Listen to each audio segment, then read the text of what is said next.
Muito bem, já estamos de volta com a nossa Escola da Fé. Você viu aí que o intervalo é rapidíssimo, né? Eu acho que não deu 2 minutos. Por quê? Porque a Canção Nova não tem propaganda, não tem comerciais.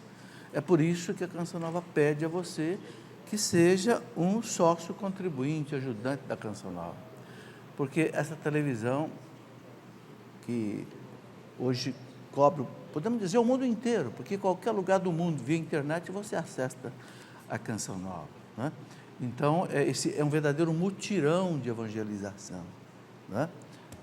Temos aqui um casal, amigos de Portugal, né? Portugal temos lá a TV Canção Nova, né? Espalhando o sinal, inclusive, ali para a Europa, até para outros lugares, é uma beleza. Agora, custa caro, né? A Canção Nova gasta mais de 20 milhões de reais por mês. Quem é que paga isso? Não é nenhum produto que é feito propaganda, não. É você. A providência divina tira do bolso de cada um pouquinho e mantém a Canção Nova. Muito bem, temos aqui amigos de João Pessoa, na Paraíba. Quem são? Estão ali, né? Da Paraíba.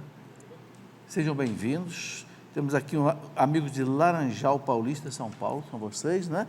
E o meu casal amigo Pedro e Sofia. O Pedro e Sofia, o Pedro é amigo de, acho que o primeiro consagrado português, né? O Paulo Azadino, que já morou aqui na Canção Nova, casou com uma brasileira consagrada lá de Portugal. Então aí já tem um filhinho, né? Um luso-brasileiro, é isso aí? Que beleza, né? Depois eu vou conversar um pouquinho com os dois no final do programa aqui. Eu quero lembrar que esse assunto que nós estamos tratando, a liturgia, né? Eu vou aqui entrar nele agora direto. Nós tratamos também lá na nossa Escola da Fé online. Escola da Fé online é um programa que eu tenho pelo meu site, o site Cleofas. Você pode, inclusive, se inscrever, tem lá uma caixinha lá, né?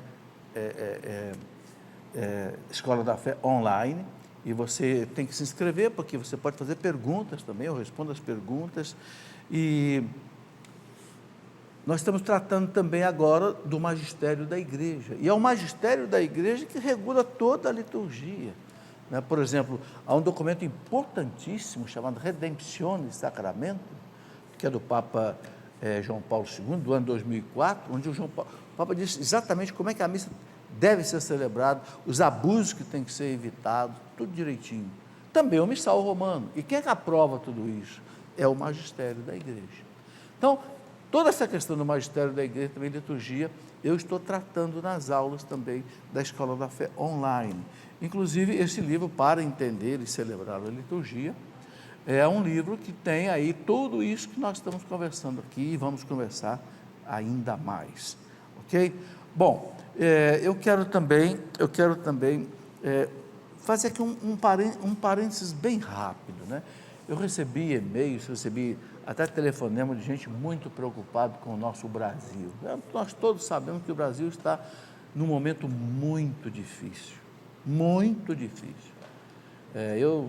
Nos meus 66 anos de idade, eu acho que eu nunca vi o Brasil numa situação tão difícil, economicamente, politicamente, socialmente, economicamente, inflação subindo, desemprego subindo, corrupção galopante no país.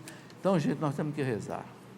A primeira coisa que aconteceu nesse país foi quando nossos irmãos portugueses chegaram aqui, Pedro Álvares Cabral, graças a Deus, com 17 sacerdotes, e o Frei Henrique de Coimbra celebrou, não é? Lá em Porto Seguro, lá em Cabralha, em Porto Seguro, tem lá um marco gigante, uma cruz. O primeiro ato oficial que Portugal celebrou aqui nessa colônia foi a Santa Missa. Que coisa bela, que coisa bela. Então, nós somos uma terra de Santa Cruz. E nós temos uma padroeira, uma protetora oficial também. Quando eu digo oficial, estabelecida pelo governo. Nossa Senhora Aparecida, em 1940, por ali, ela foi declarada com a presença do presidente da República na época, no Rio de Janeiro, junto com o cardeal do Rio de Janeiro. Nossa Senhora, porque a capital era no Rio, né? Nossa Senhora Aparecida foi consagrada pela igreja e pelo Estado, na época, como padroeira e rainha do Brasil, oficialmente. A gente não pode esquecer daquilo que Jesus disse: o que a igreja liga na terra, Deus liga no céu. Então Nossa Senhora no céu, ela sabe que ela é padroeira do Brasil. Então é hora, meus irmãos, de invocar Nossa Senhora Aparecida. É hora de pedir a ela que faça com que o Brasil ache o caminho do desenvolvimento, o caminho da moral, o caminho da paz, né? Sem confronto, sem violência. Nós estamos vendo aí duas forças polarizadas, um grupo vermelho, um grupo verde e amarelo, querendo se pegar. Não pode acontecer violência. O Brasil tem leis, somos um país democrata, as coisas têm que ser resolvidas dentro da lei, dentro da ordem. Aí vamos rezar para que Deus, para que Nossa Senhora interceda pelo Brasil, para que o Brasil encontre a saída que precisa dentro da paz e dentro da ordem. Amém. Estamos aí no limiar da Semana Santa. Eu gosto de mostrar alguns livros rapidamente que podem nos ajudar aí a viver bem. Já domingo de Ramos, olha, os pecados e as virtudes capitais, né? Cristo morreu para tirar o pecado do mundo. Então nós temos que nos livrar dos pecados. Esse livro ajuda a gente a meditar sobre os pecados, né? O combate espiritual. Esse livro foi um livro que era livro de cabeceira de um santo doutor da igreja, São Francisco de Sales, aquele que inspirou Dom Bosco na obra salesiana. Já pensou, né? Lorenzo Scupoli, esse monge italiano, era mestre de São Francisco de Sales, o autor desse livro. Para estar com Deus, do Padre Francisco Faus, como rezar, como estar na comunhão com Deus em oração. O Padre Francisco Faus é um padre de 80 e tantos anos de idade, especialista em formar jovens seminaristas, etc. Ok? A Paixão de Cristo segundo o cirurgião. Esse livro é maravilhoso. Um médico francês chamado Pierre Barbet, que durante 25 anos estudou a Paixão de Cristo cientificamente, fazendo inclusive até crucificação de cadáveres, para entender o que o Cristo sofreu. E traz aqui até fotografias, né, de cadáveres crucificados, evidentemente tudo com devida ordem, devida autorização. Ele mostra como os cravos penetraram nos braços, nos pés de Cristo. Enfim, há uma série de figuras científicas mostrando como foi. Este homem, que era católico, médico, cirurgião, ele disse que ele não conseguia mais fazer a via sacra, porque ele desmaiava no meio da via sacra. A tal ponto ele entendeu o sofrimento de Cristo, na flagelação, na coroação de espinhos, na cruz, que ele dizia que ele parava no meio da via sacra, porque senão ele desmaiava. Ele tem, o último capítulo do livro, ele narra a paixão de Cristo. É uma coisa, eu nunca li nada assim, tão real, tão profundo e ao mesmo tempo tão científico, né? Que é o trabalho que ele fez. Ainda aqui, as 7 palavras de Cristo, sempre nas sextas-feiras se faz nas paróquias o discurso, né? A homilia das 7 palavras de Cristo, aquelas últimas palavras que Cristo disse na cruz. Aqui também esse livro é uma reflexão sobre isso. Muito bem, vamos continuar aqui. Eu quero mostrar esse livro, de onde muita coisa que está ali, nós tiramos daqui. A Eucaristia, Pão da Vida Eterna. Esse livro foi escrito por um bispo italiano, Raffaello Martinelli, que trabalhou com o Papa Bento XVI, né, no Vaticano, no organismo que cuida da catequese. E escreveu esse livro maravilhoso. Esse livro aqui é um livro para catequistas de batismo, de crisma, de primeira Eucaristia.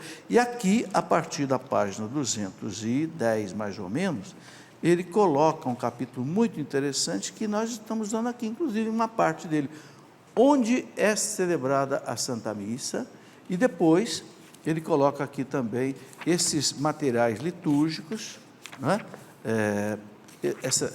Todas esses objetos litúrgicos, os objetos litúrgicos utilizados na celebração da missa, e mostrando cada um deles com figura, com a devida explicação, né, para que as crianças aprendam, para que os jovens aprendam. Esse livro nós fomos buscar na Itália, foi traduzido aqui para o português, né, e para terem ideia, o Dom Raffaello Martinelli, né, é especialista em catequese e liturgia. Bom, voltando aqui, Pode passar esse slide. A patena. Já falamos da patena, né? Retornando, é um prato redondo de metal sólido e precioso. Nela é colocada a hóstia, tanto antes quanto depois da consagração. Aqui você vê as hóstias, aquelas hóstias maior ou menor, colocada na patena. Pode ser levemente côncava, né? Ou possuir bordas um pouco mais altas que o disco central. É a patena, tá? Pode passar. Recomenda-se que a patena seja grande o suficiente para conter mais partículas, para dar também conotação que a patena não é exclusiva do padre. Então, tem a hóstia grande do padre, mas outras hóstias também menores são dos fiéis. É para mostrar aí essa unidade, né, que existe na celebração. Aqui vários símbolos. O corporal, aquele pano branco que é colocado ali, onde é colocado o cálice e as hóstias, que vão ser consagradas, né? Depois, a hóstia, a patena, o purificador, aquele paninho que cobre o cálice, né? Também o próprio cálice, né? E, enfim, aqueles objetos que são usados, aqui está bem mostrado nesta figura. Pode passar. Talvez vocês aqui no auditório não consigam ver bem por causa da distância, mas o pessoal de casa tem uma visão melhor porque vê no próprio vídeo. A âmbula ou cibório, é onde são guardadas as hóstias consagradas ou as hóstias que vão ser distribuídas para os fiéis, né? É o recipiente onde se guarda o pão eucarístico, é semelhante à forma de um cálice, mas fechado, com uma tampa. Em geral, as âmbulas são de metal, como o cálice. Normalmente, um metal dourado, né? Porque para Deus a gente oferece o ouro. Quando os magos vieram visitar o menino Jesus, trouxeram o ouro para Deus, o ouro para o rei, o incenso para Deus e a mirra para o cordeiro que um dia ia ser imolado, né? Então, Jesus é rei, então para ele a gente oferece o ouro. Vamos lá. O importante é que o material seja nobre e inquebrável. Está aí. Após a comunhão, a âmbula com as partículas consagradas são guardadas no tabernáculo, no sacrário, né? As hóstias que sobram são guardadas no sacrário para adoração, para outras missas e etc., até para levar para os doentes nas casas, né? Teca ou píxede. A teca é uma espécie de um recipiente pequeno, pequenininho, onde são colocados ossos para se levar para os doentes, né, nas casas. É uma âmbula de menor tamanho, parecido com um invólucro ou um estojo, né, redondinho, utilizado no transporte da Eucaristia aos doentes e os idosos. Aqui. Tem vários tipos, né, de tecas. O importante é que elas são assim douradinhas, né, bem, o ministro da Eucaristia leva para os doentes. Normalmente a teca é inserida numa pequena bolsa com um laço que se coloca sobre a cabeça de forma que a Eucaristia fique na altura do coração do ministro. Lembrando o testemunho do diácono, né, São Tarcísio, que morreu por causa da Eucaristia, né? Esta bolsa também deve conter um sanguíneo para a purificação da teca. Sanguíneo é aquele paninho, né, onde o sacerdote usa para purificar o cálice, né, e a patena também. Vamos lá. Ostensório ou custódia, muito bem conhecido, usado para adoração do Santíssimo, né? Objeto para exposição solene, né, e procissão do Santíssimo Sacramento. Ele coloca a hóstia ali. Hoje estão fazendo, inclusive, um ostensório com a hóstia maior, né, como aqui na Canção Nova, de modo que fique mais visível para o povo. É formado por uma haste de suporte, né, uma haste de suporte, um pé, vamos dizer assim, né, um recipiente transparente, de forma circular, que expõe a Eucaristia para adoração. Luneta. Luneta é exatamente esse ponto aqui né, faz parte da custódia e é o pequeno semicírculo que sustenta a hóstia aí dentro, chamado de luneta. Tudo na igreja tem nome. Tudo que é usado na missa, na liturgia, tem nome. E muitos desses nomes a gente nem sabe. Mas vamos apresentar aqui algumas coisas. Pode passar. Âmbulas. Bem, âmbulas são de vários tipos. São uma espécie de vasos que se destinam a conter os santos óleos, né? O óleo do crisma, óleo dos catecúmenos, óleo da unção dos enfermos, que são abençoados na missa de quinta-feira santa, a missa do clero, que o bispo celebra com o clero. Então tem o óleo santo do batismo, o óleo santo da crisma e o óleo santo da unção dos enfermos, né? O óleo da crisma é usado também para a unção dos sacerdotes, na ordenação sacerdotal e diaconal. Então são colocados aqui nessas âmbulas também fechadas, né? Cada um aí de um tipo. Pode passar. Outros objetos sagrados, as galhetas, né? As galhetas são aquelas duas jarrinhas contendo o vinho, contendo a água, que são usados na Eucaristia, né? Em geral de vidro, nas quais se coloca o vinho e a água, e são apresentadas pelos fiéis, né, ao sacerdote nas oferendas da missa. Tá? Então, também são de vários tipos, um contendo o vinho, outro contendo a água. Né? O sacerdote coloca o vinho no cálice e coloca uma gotinha só de água. Essa gotinha de água significa o quê? A humanidade de Cristo dentro da sua divindade. O Cristo é homem e ele é Deus. A divindade, como é mais, né, significativa, então a humanidade é colocada uma gotinha, ok, para simbolizar. O turíbulo é um recipiente de metal preso por correntes, né, para as incensações, né? O bispo incensa o altar. Por que o bispo dá a volta incensando o altar? Por quê? Porque o altar representa Jesus Cristo. Depois ele incensa o crucifixo, né? Depois ele incensa o povo. Por que depois o ministro vai lá e incensa o povo? Por quê? Porque o povo é povo de Deus, somos batizados, somos membros de Cristo, então o povo de Deus também merece uma veneração, não é adoração, ok? E esse incenso que é colocado, ele significa o quê? Né? Lá no Apocalipse 8, versículo 4, a gente vê, significa as orações dos santos que sobem ao céu, diz o livro do Apocalipse. Muito bem, então, é um recipiente de metal preso a correntes para as incensações, instrumento onde se preparam brasas para queimar o incenso. A fumaça do incenso, ela significa, desde o Antigo Testamento, já tem, no Apocalipse, significa o quê? As orações que sobem a Deus. Por que o incenso ele é perfumado? Porque as nossas orações, diz São Paulo, é como o odor de Cristo, o perfume de Cristo que sobe a Deus. Pode passar. Interessante, isso aqui é uma coisa, veja como é que a liturgia é cheia de detalhes. Os elos da corrente do turíbulo significam as nossas orações que, enlaçadas umas às outras, sobem até o céu e nos põem em comunicação com Deus. Tá? Inclusive lá na belíssima igreja lá de São Tiago de Compostela, tem um turíbulo gigante, né? Que ele balança no meio da igreja inteira assim, né?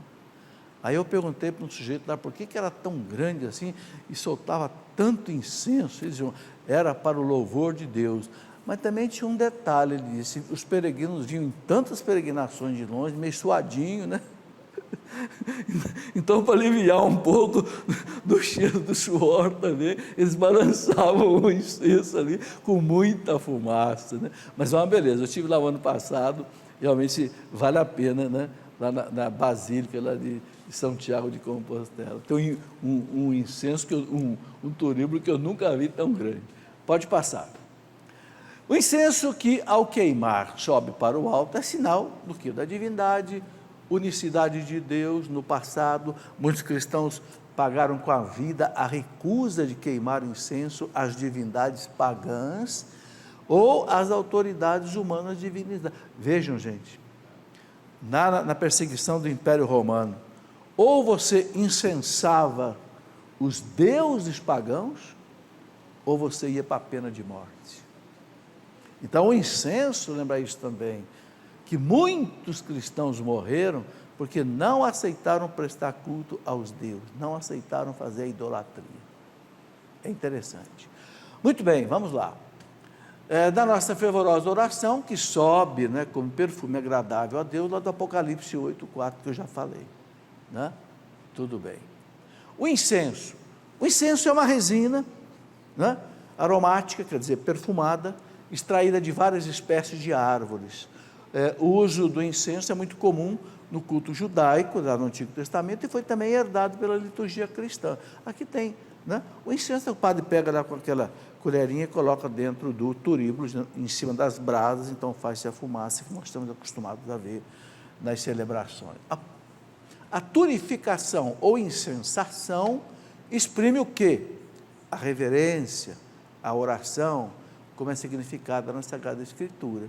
Então, a gente pode ver isso no Salmo 140, no Apocalipse 8. Então, vejam bem, dois significados importantes: reverência e oração que sobe. Então, quando o celebrante incensa o altar, incensa o crucifixo, incensa o povo, é um sinal de reverência. Porque nós somos batizados, né? Somos membros do Cristo. A naveta é esse objeto onde é colocado um incenso, né? Ali, o padre pega ali, então, um pequeno vaso de metal, geralmente em forma de um navio, que contém grãos de incenso para serem depositadas sobre as brasas incandescentes do turíbulo para as incensações. Por que tem uma forma de um navio? Porque a igreja sempre foi representada como a barca de Pedro, né? Ou a barca de Noé, que salva do dilúvio e do pecado. Então a liturgia aproveita todos esses sinais e transforma em símbolos. Vamos. Jarro com água ou bacia para o lavabo. É quando o sacerdote, né, antes da celebração, ele vai lá e lava as mãos, sinal de que ele busca purificação. Veja que coisa interessante, é um sinal exterior, mas que tem um sentido interior. A liturgia é toda feita assim, de sinais exteriores que têm uma representação interior. Então, o lavabo, o presidente da celebração, né, padre ou bispo, após apresentar as oferendas, lava as mãos como sinal de purificação e da humildade diante do grande mistério que irá ocorrer com a consagração, sem mérito de sua parte. Então, é um gesto de humildade. O Senhor vai se tornar presente, né, pela ação do sacerdote. Então, ele sente que ele não é nada, mas que pela graça de Deus, ele torna o Cristo presente sobre o altar. E também é um gesto de purificação. Senhor, me perdoa dos meus pecados, para que eu possa celebrar dignamente os santos mistérios. Né? Está aí. Seria mais conveniente utilizar um jarro com água e uma bacia para realizar o gesto de lavar as mãos e não somente molhar os dedos. Veja, muitas vezes a gente vê algumas celebrações e o padre apenas molha os dedos assim, né? Não, a igreja quer dar um sentido mais vivo. Então, uma bacia mesmo, onde o padre põe as mãos ali, o acólito ou o coroinha derrama água na mão, lava a mão mesmo, lava, no sentido de, eu quero lavar a minha alma também. Né? Aí enxuga, né, as mãos direitinho e vai celebrar. Vamos lá. O gesto de lavar as mãos na celebração eucarística é exclusivo do presidente da celebração, de modo que os diáconos, concelebrantes, ministros extraordinários, devem lavar as suas mãos na sacristia, antes de iniciar a celebração. Então, os ministros não têm que lavar as mãos ali, não. É só o sacerdote. O rito prevê que os concelebrantes lavam as mãos na sacristia, e já vem com as mãos lavadas para o altar. Bom, enquanto lava as mãos, o sacerdote diz, olha a oração que ele faz: lavai-me, Senhor, de minhas faltas, e purificai-me dos meus pecados. Porque ele vai celebrar o grande mistério, né, da transubstanciação. Vamos lá. Caldeirinha e isope. Aí vocês estão vendo, uma porção de nomes que o povo normalmente não conhece muito, mas é interessante de colocar, né? Então, é usado para aspersão de água benta durante as bênçãos. Então, né, um vaso, contendo água benta, e esse aspersório, né, onde o sacerdote, o ministro, asperge o povo, né? Entretanto, difere do aspersório por não conservar fechada a água benta no seu recipiente. Está aí, né? Caldeirinha e outro. Aspersório, instrumento longo, que conserva água benta para aspersão sobre os fiéis, o objeto, geralmente é de metal, numa das extremidades há essa cabeça, né, com rosca e furos que permite a passagem da água benta. Daí o aspersório para aspergir o povo com água benta. Pode passar? Légio ou átrio é um suporte para o missal. Acho que pouca gente sabe disso, né? Aquele suporte onde coloca o missal. Tem um nome, légio ou átrio, né? Hoje se usa mais uma pequena almofada confeccionada para esta finalidade. Então, são usadas as duas coisas, tá? Todos são objetos litúrgicos, né? Pode passar. O légio contribui para a visibilidade dos textos e, consequentemente, para uma melhor proclamação das orações realizadas pelo sacerdote. Vai ajudar o sacerdote a ter uma visão mais fácil dos textos que ele precisa rezar. O légio deve ser utilizado quando houver necessidade. Vamos. As velas, né? A vela é um símbolo muito importante da liturgia, porque a vela tem um sentido de... O fogo significa muitas coisas na nossa fé. O fogo ele é símbolo do Espírito Santo, o fogo aquece, o fogo ilumina, né? O fogo é sinal de vida, da ressurreição. Então, consumindo-se, simbolizam a oração e a vida do fiel que se consome no amor de Deus e do próximo. Então, olha que sentido bonito da vela. A vela se queima para iluminar. Ela se destrói para ela iluminar. Então, é um símbolo da vida do cristão. O cristão gasta a vida dele para fazer o bem, né? Um casal tem seus filhos, tem que trabalhar, tem que levantar cedo, suar a camisa, né? Gasta a vida para formar os filhos de Deus. Então, é o sentido do cristão que a vela significa. O sacerdote é a mesma coisa, né? Todos eles. Bom, vamos para mais um intervalo, voltamos daqui a pouquinho novamente. Espere aí.